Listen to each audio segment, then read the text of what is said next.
I mean, what would we need? We don't need any more than that. Right? We don't, I mean, any more than that, it would be like, man, you got people really catching it around the world and you sitting up here whining about a little bit of this or that. That's not what I'm saying. I'm not saying Allah would say that, but that's what I would say about myself.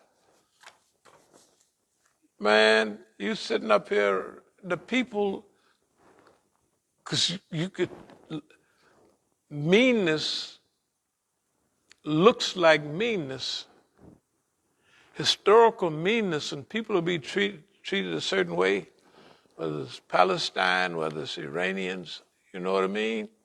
And remember, all the people, the thing about sabru wa nifsul iman, patience is half of faith. You look at all the people that did what they did, whether it was Arif Nim, and then they have to go over there and they said to white people, you like white folks? Well, there they are, right? And in them programs we would be at, all the brothers that stayed here, all the Savakis. See, the brothers was real, whole numbers of people went back home. Whole numbers stayed here. And all those people are mixed together.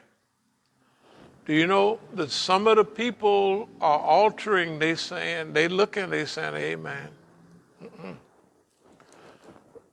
that's too many stars, too many zeros, this thing crank it up and it come up star, star, star. Hey, right? So everything that we need, Allah gonna send it to us exactly when we need it.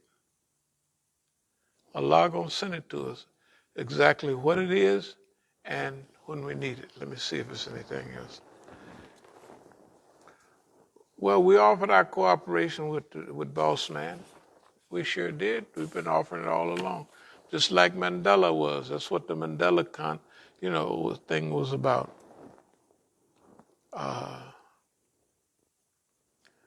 Ours is more complex, but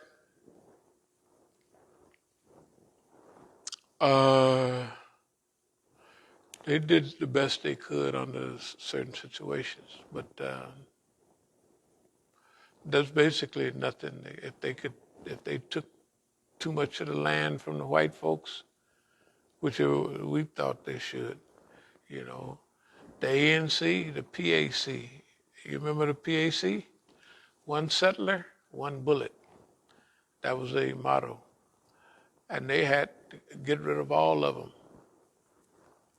Yeah?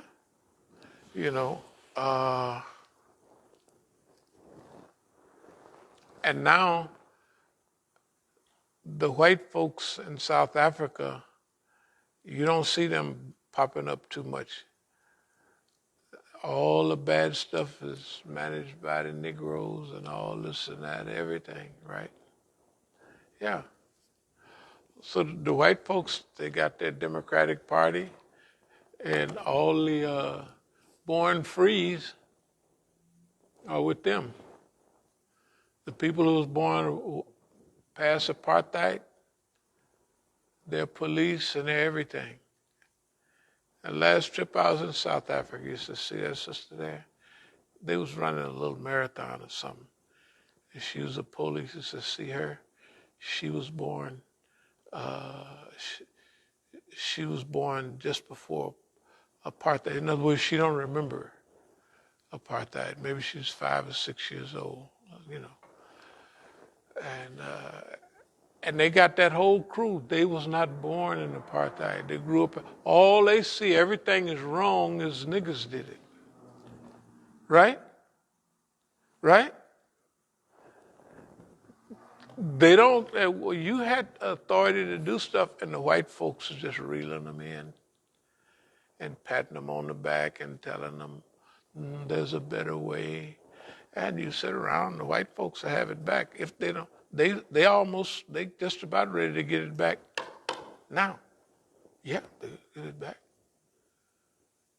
Because all the old folks would remember, that was 20-some years ago. That was a while back.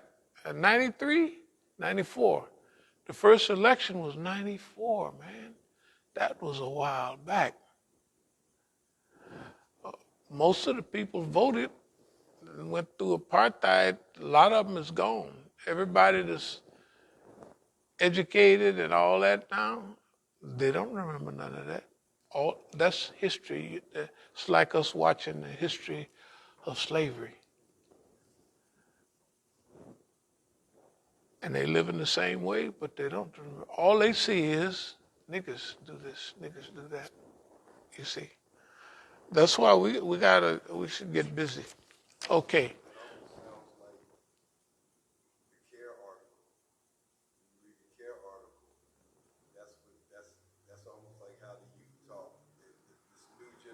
Mm-hmm.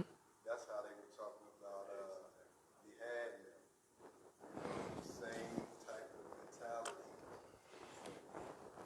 Well, see, but there's another thing. They see that jihad in them like that, but see,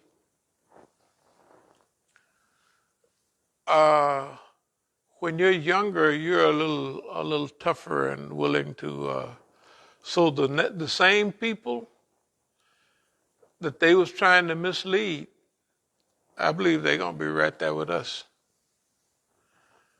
The same people, because they all got their Sharptons, they got Zaid and them, they got Siraj and them, they got all them people with them, right?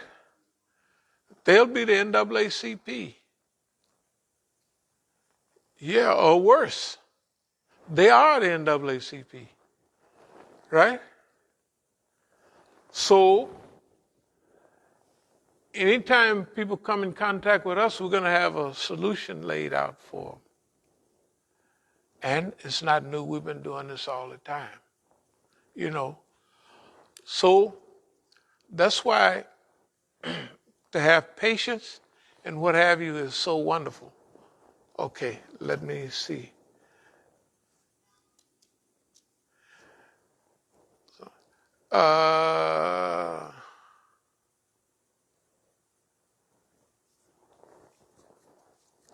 We went through the Tet Offensive.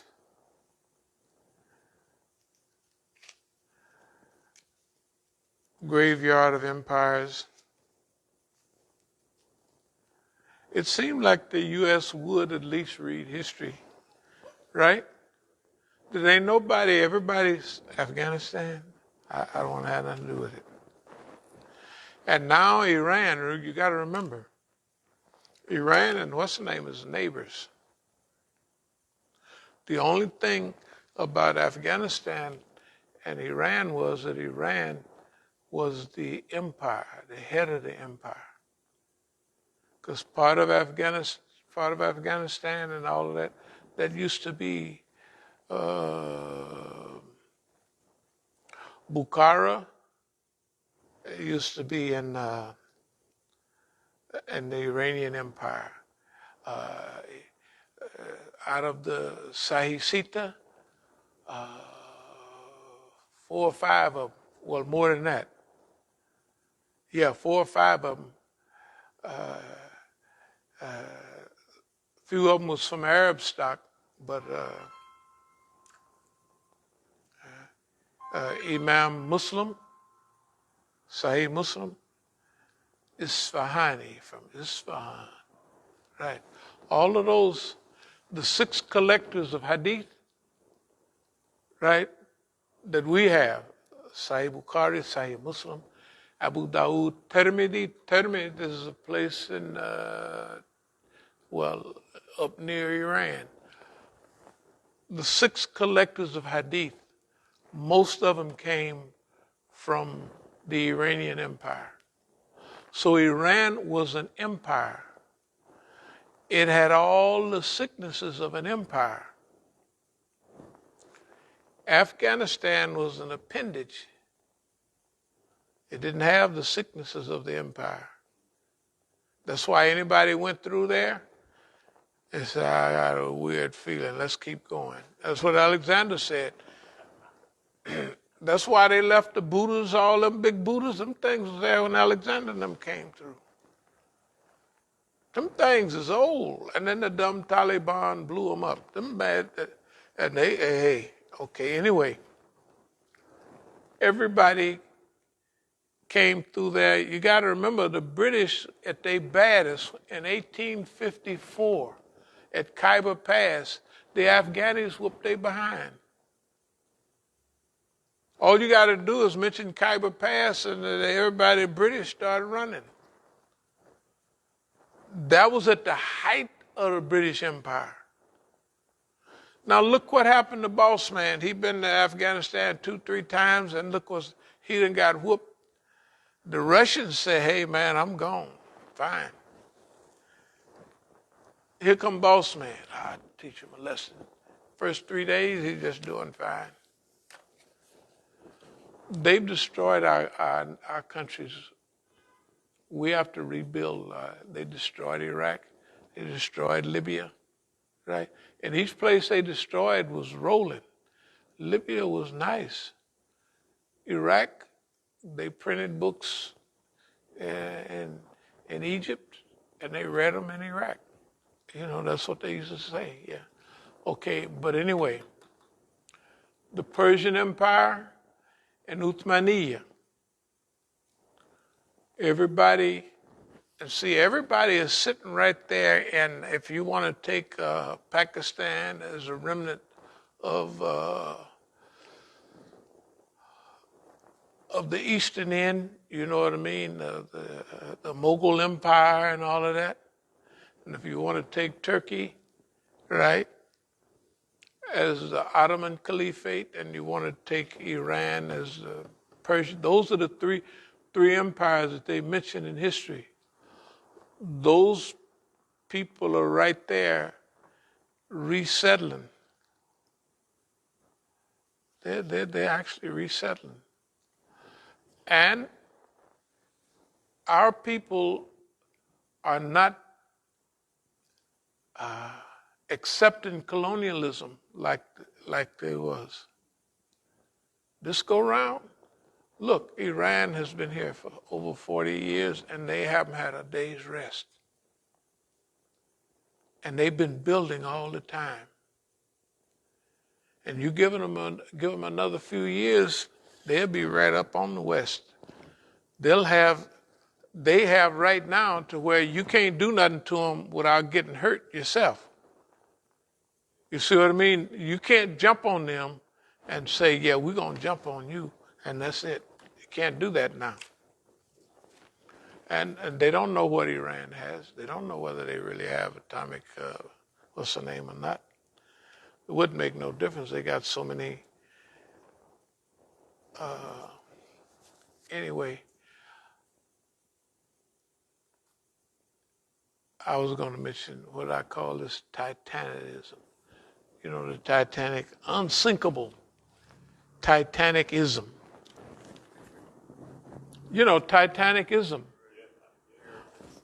Shh. Okay, Ted Offensive. That's Graveyard of Empires. This is Tawsua of Imam Hussein. Tomorrow, and then 40 days after that, we'll have. This is going to be a very serious Arbain. It's a very serious what's going on right now. And you have to be honest about it. The Shias right now are carrying the ball for Islam. That's just the way it is. And technically, I knew it the day I saw it. I said, yeah, they're carrying the ball. So we're going to get in the game. The other people, they're not carrying the ball unless they're carrying it for Saudi Arabia somewhere. So, and I'll close with this. To heck with them bums and cowards. you know. Like we used to say here years ago, if you want to be with them sissies, go on over there with them. We ain't going. If you like them sissies, the sweetie pies, go on over there with them. We're not going. We don't want that, you know. Are there any questions or comments?